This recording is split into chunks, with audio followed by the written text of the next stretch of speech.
Hello, and welcome to another episode of Editor's Pick, a War Elephant podcast. I'm your host, Jaedon, and today I'm with Kunjan, our War Elephant community's Discord admin. Kunjan, please tell yourself a little bit, or tell us a little bit about yourself. Know yourself. Yep, Yeah. you haven't been on here So yet. Oh, no, I have not. so, Right. um, yes, So I'm an engineering student, and I I play guitar. I cook. I play video games as well. But I also spend some time with the War Elephant community as a sort of cocktail host. All right. So today's episode would be talking about meaning, primarily how Dr. Jordan Peterson has conceptualized the question of meaning and what is meaningful work. So, Jaden, would you like to start on that? right. So, Kunjan and I are both very big fans of Jordan B. Peterson's work. If you don't know who Jordan B. Peterson is, he is a prominent psychologist at the University of Toronto. He came to international recognition a couple years ago. I think it was 2016, um, Yep. where he had an interview with this one um, journalist or whatever she was. I can't remember her No, name. that was 2018, but That was 2018. uh, Okay. yeah, I Um, think 2018 or 2019. I don't remember, but yeah. definitely. Right. Well, Yeah, I anyway, think I think her name was he Kathy came. Newman. He came. Yes, Channel 4 News. Yep. And anyway, so she was a bit of a leftist, like a radical feminist, and she was asking him Yep. all these loaded questions, and he shut down her at every point. It was really interesting of an interview, um, and I It's highly, mostly just breaking down the misconceptions. yep, and I highly recommend watching it if you haven't. But anyway, he is a very intelligent man. He has a very prominent um, perspective in psychology and philosophy and in modern politics, and it's really I mean, interesting. his Um, work is not primarily political per se. His work no, is spiritual.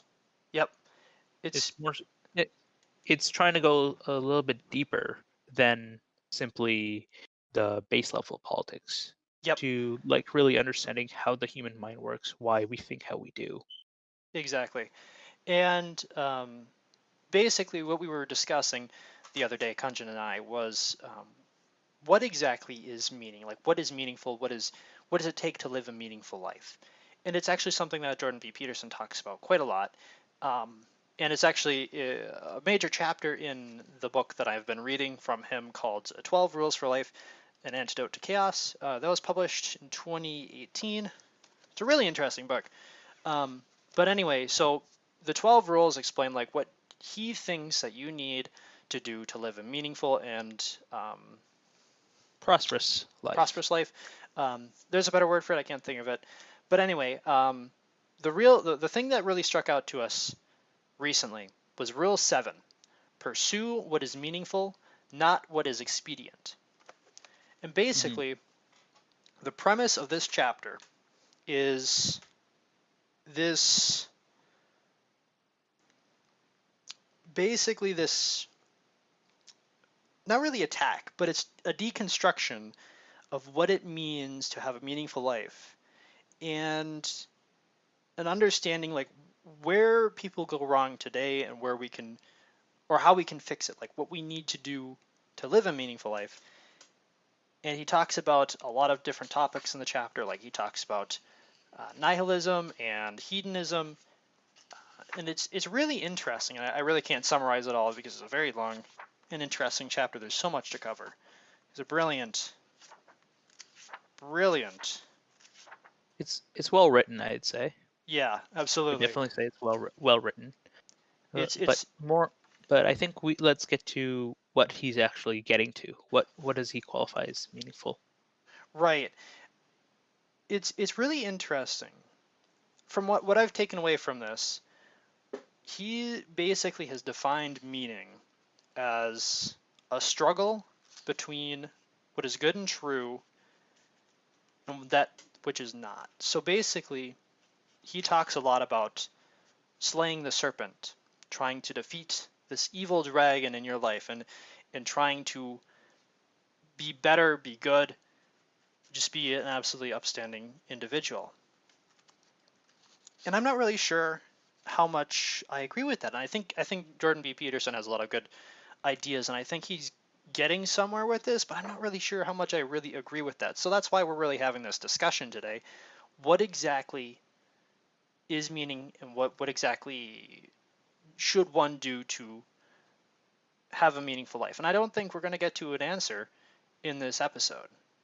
It's just more of a Mm, discussion of our ideas around it. So, yeah.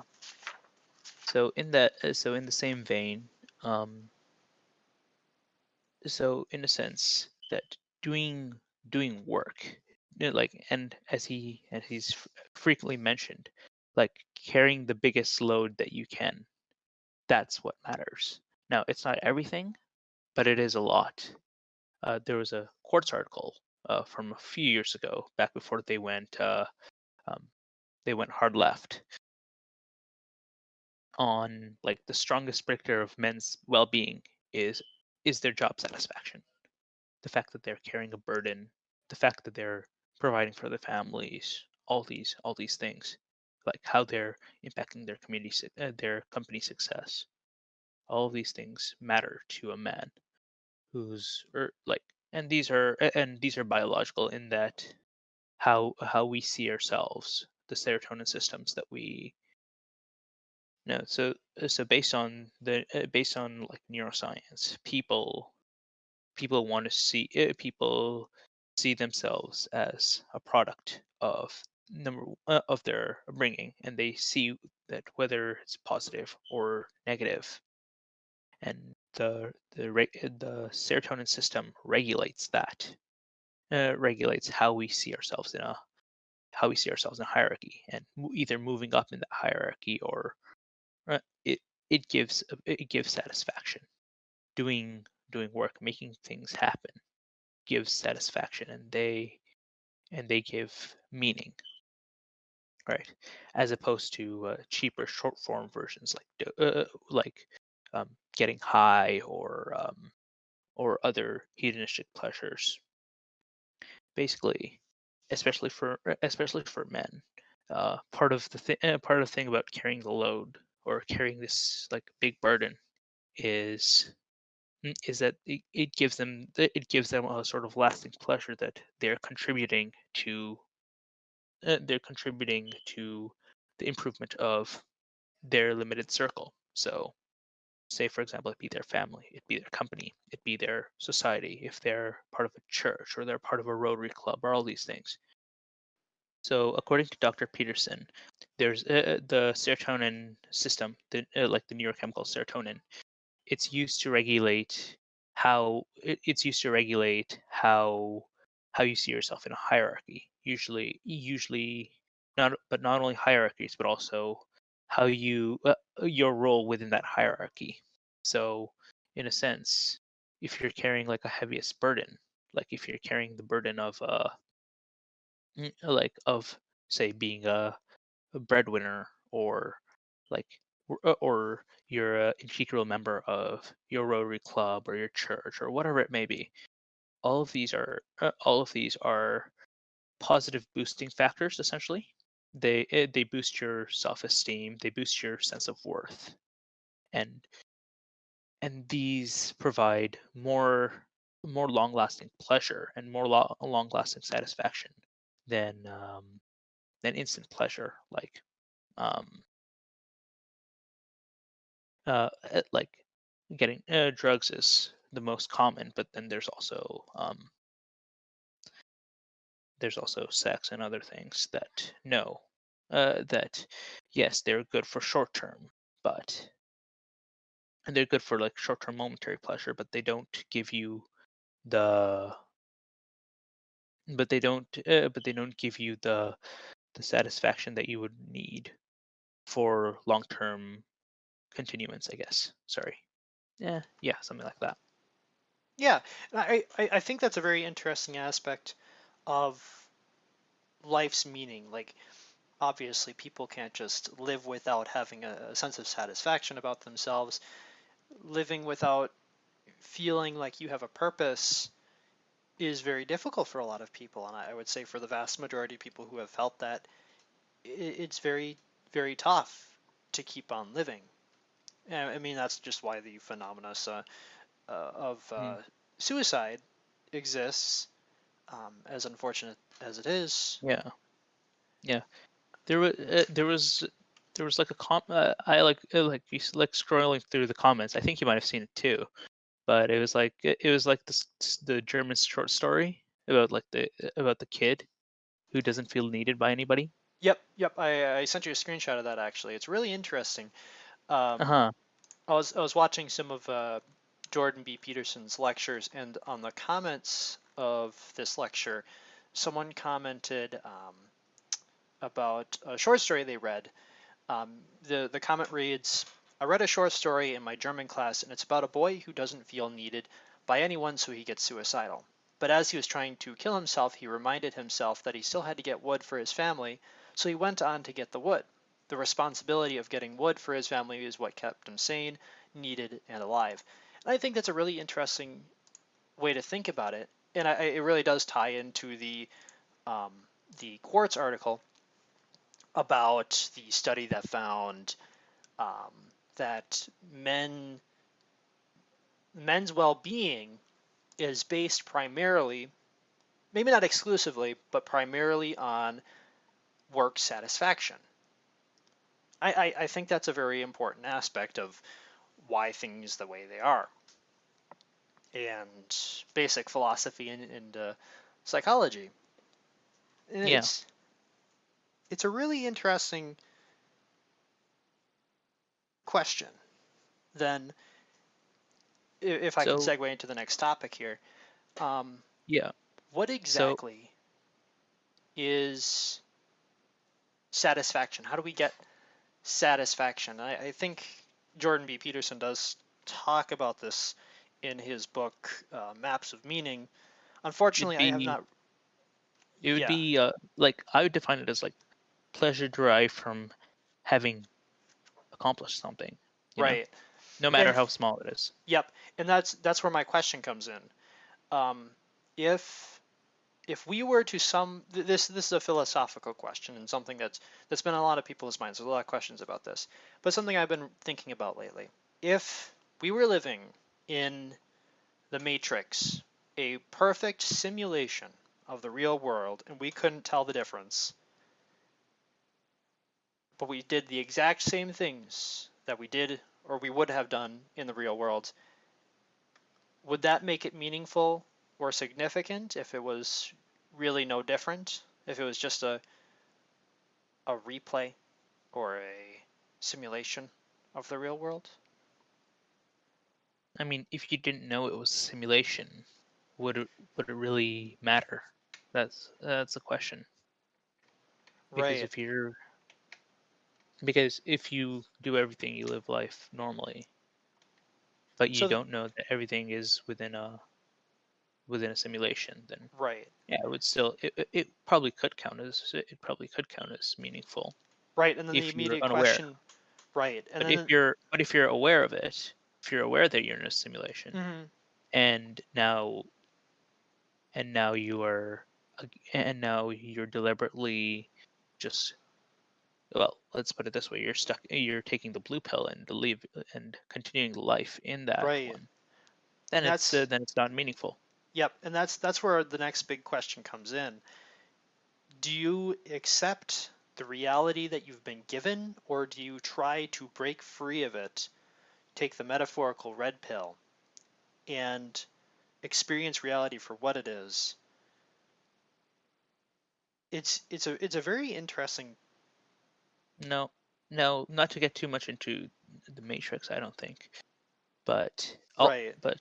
It was but this brings back to the question that meaning, like the question of meaning, would be you you're taking pleasure in accomplishing something. Right. If we tie it back to then, if you're just if you're just wallowing in your own alternative reality, is that that's not a satisfying thing to do per se, I don't think. Yeah, absolutely, I agree. Um, So one of the so there was also another article on a similar subject in Tablet Magazine. Everything is broken, um, and it was discussing why. It was sort of discussing that what was wrong with society as we see it. What anyways, and the culprit of sorts was flatness, right?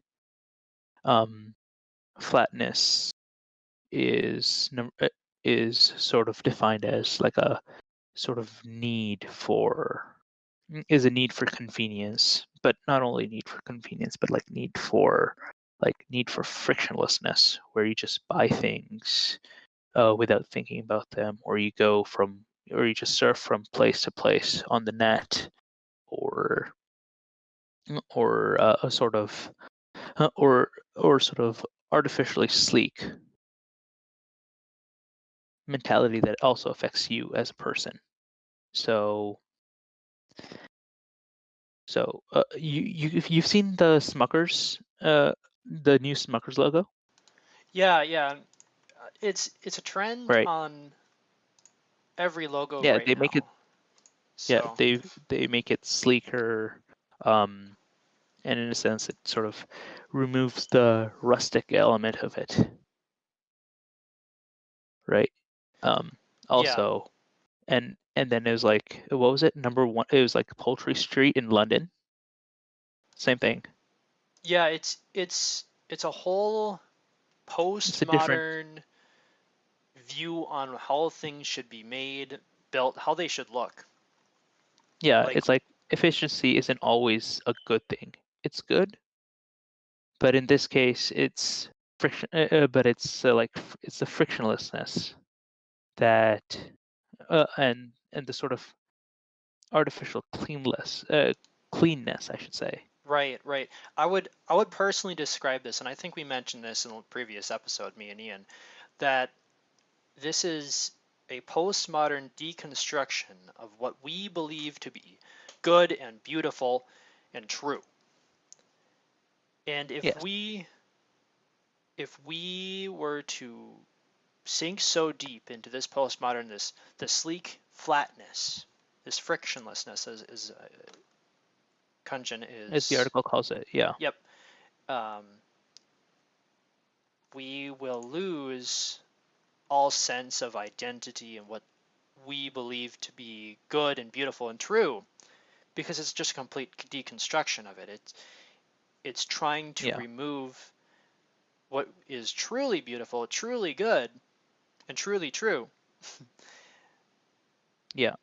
but N- replacing it yeah. with something that is ugly and flat and frictionless. Yeah. Right. So like, it's not completely horrible. Like the aesthetic, like you've got speed, you've got accessibility, you've got portability. All these things are good, but like the mentality behind it is the idea that everything should be happening instantly without you stopping to think for stuff. Right. Again, with this idea that you must conform with the crowd, which again leads to people self-censoring online, not just self-censoring, um, but leading like Twitter mobs and whatnot. And and so as a result, as a result, there is a way to return back to, I guess, not absolute ludditism, but a sort of but technology influences us. This is one of the things that I learned in our like impact of science and technology on society. That technology influences how we think. Um, our attention spans not necessarily get shorter, but our like entire mode of thinking gets driven into shortcuts, right? And these shortcuts compose frictionlessness. We want things instantly. So you can order using what? Uber Eats. You can order using Uber Eats. You can binge watch an entire series on Netflix or whatever, all these things. And so the way to avoid this, is to train your brain, in a sense, to stop thinking in a flat manner. Stop stop demanding convenience, right? Seek out reading long books and reading them thoroughly, and um, really taking the time to appreciate the depth. Like I was reading Lord of the Rings earlier this year, and it was, number one, fascinating, but number two, it really sparked back a joy that I didn't have before. Right? I used to it's that I used to have, I should say. Right. And a personal joy and personal enjoyment of things ultimately does lead to a fulfilling life, but only if there's a sense of accomplishment that comes with it. Hmm. So I, for instance, um, live in a semi-rural area, and we have a wood-burning fireplace. There's no sense of accomplishment if we are just given all the wood we need to burn. We actually have chopped down trees in our backyard, cut them up, and then 2 years later we use that for firewood. And we've been doing that for how many years now? And it's actually very satisfying to use the wood that we've personally broke down. Hmm. So the solution, so in general, if we wanted to sort of figure out how to combat the ethos of flatness, and frictionlessness, and like a sleek, modern, and postmodern art and stuff, is to start seeking out challenges. It's to start actually making yourself more resilient, as opposed to like the what was it, the cuddle generation, as Jonathan Haidt called it. I believe so, yeah. Yeah, right. Um, so the point is, so we want the complexity and unpredictability, not just like a, how should we put it? Not just like a sort of cookie cutter approach, you know? Right. You can't just be given everything and just expect to be happy with your life. And you think about it, social democracy is exactly this. Bismarckian social democracy is exactly the state feeding you from cradle to grave. It takes care of all your needs. It doesn't let you do things for yourself. It's not a viable system per se, because it ignores our like very human need for for autonomy. Absolutely. Um, all right. Well, I think we're gonna wrap up here. Do you have any last thoughts, Kunjan? Uh, let's see. So again, just to wrap up, seek out the hard stuff. Start doing, as Jordan Peterson says, do what is meaningful, not what is expedient. Right. And number two, I do hope to continue to consider seeing and airing like meaningful discussions like this once again. All right. And I think that concludes it. Thank you for having me. Great. Yeah. Thank you for being on, Kunjan, at such short notice. Um, hopefully, we can have more conversations like this in the future. Um, all right. Well, thank you everyone for watching. This is another episode of Editor's Pick, a War Elephant podcast. We have a Discord community where everyone discusses recent news or philosophy, religion, all sorts of topics, and we love to have you on to discuss with us as well. that will be in the comments or the description rather of this video. So thank you very much again for everyone for watching it. Have a nice rest of your day.